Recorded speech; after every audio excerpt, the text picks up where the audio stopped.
Sabrina, kaya daw tapusin ng criminality, drugs, and corruption in 3 to 6 months? Yan sa Davao mismo eh. 4 times incidents of crime dito sa buong bansa. Sa Davao mismo may droga dyan eh. Gusto nyo, samahan ko kayo eh. Makakabili tayo ng droga dyan. So hindi totoo yan. Kung supposed to be, sinasabi niya na kaya niyang gawin, ba't hindi pa rin nangyayari? Sa Makati, may droga dyan eh. Alam ko yan eh. Gusto nyo, samahan ko kayo, makakabili tayo ng droga dyan, makakabili tayo shabu, makakabili tayo cocaine, makakabili tayo ng heroin. Alam ko yan eh. Sir, alam niyo po talaga? Alam ko yan eh.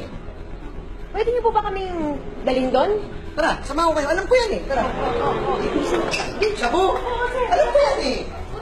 Sunod natin si Secretary Marehas. Droga, marami dito. Alam ko dito. Ito.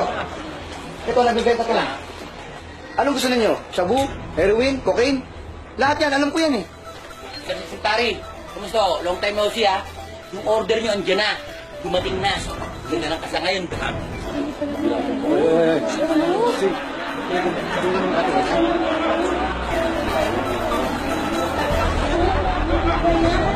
Yan ang presidente natin. Sasamahan tayong bumili ng droga. Daang matuwid.